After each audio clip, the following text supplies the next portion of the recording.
Okay guys, welcome back. So we are going to begin our project today, which is a still life project. For this project, you'll just need a piece of paper. I have a regular black crayon, and today I'm going to use some watercolor paints to add color to my piece. You may not have watercolor paints at home. Just use whatever materials you have. Crayons would be fine, markers, color pencils, all fine. Okay, so the image I'm trying to create today is a traditional kind of image for a still life, which is going to be fruit on a plate on a table. We know that still life art is art that typically does not move in the piece. It's something that can be controlled by the artist.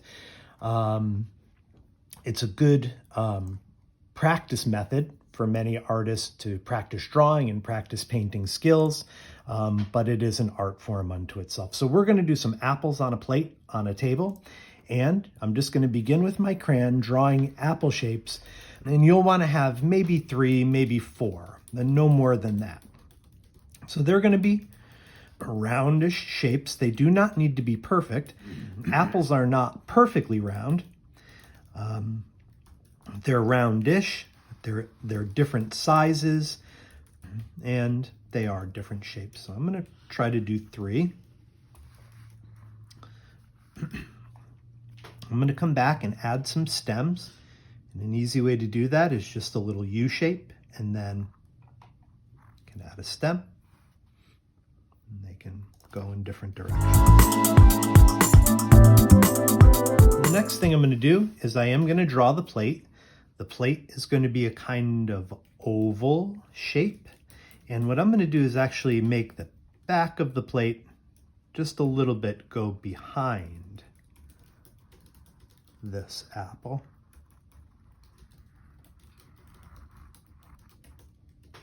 Like so. Okay. I am going to add a pattern for a tablecloth. It could go really in any direction you'd like it to go to, straight up and down or horizontal. I like to have some diagonal movement in my pieces, so I'm going to make a pattern that moves on a diagonal.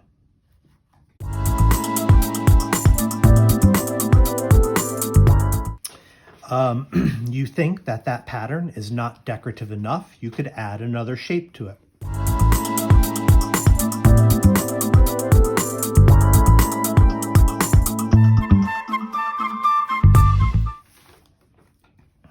And now it's time to add some color. I'm going to start with the apples.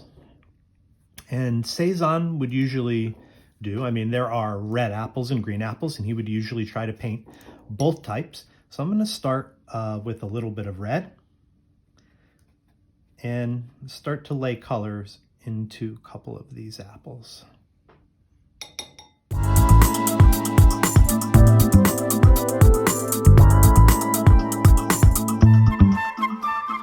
But red is not the only color I'm going to use. As you're applying color, also think of using a combination of colors. We talk about that a lot in class, and we know that neighbor colors usually work well together. So if I start with red, maybe now I'll add a little bit of orange to add to the interest. And this one I might also touch in just a little bit of yellow, the next neighbor color. And touch a little yellow in here too. Maybe this apple is not quite the same. It's kind of a goldish yellow, and I'll come in with a little of that gold yellow.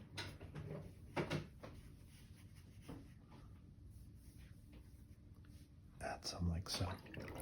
This apple I want to be like a golden apple, and I'm going to use 2 colors. I'll use the gold, and I'm also going to use some green to go with it.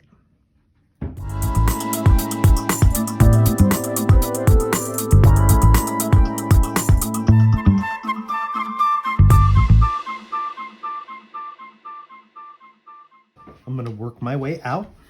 The plate would be next.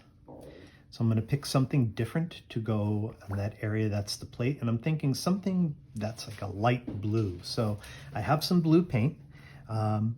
I'm going to lay some water down just in that space.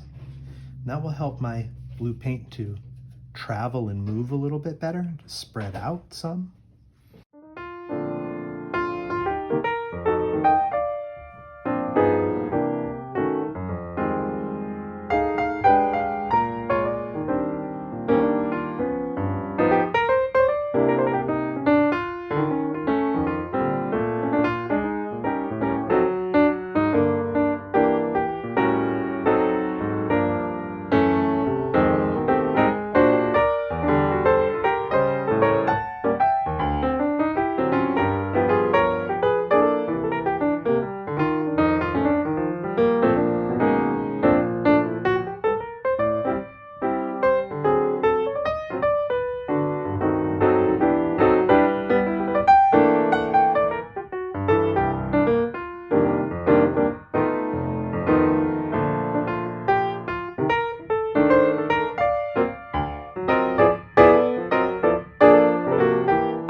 You noticed I paint right over the stem here because we used a wax crayon, and wax and the water paint really don't mix.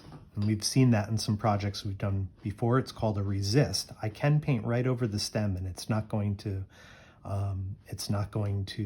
dissolve. It's not going to fade away. It'll still stay pretty strong.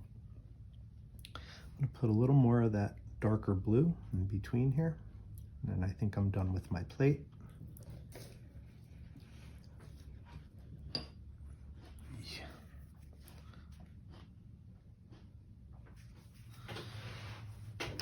And then on the background, again, looking for a little variety, I'm going to put in some purple, which is the color I haven't used yet.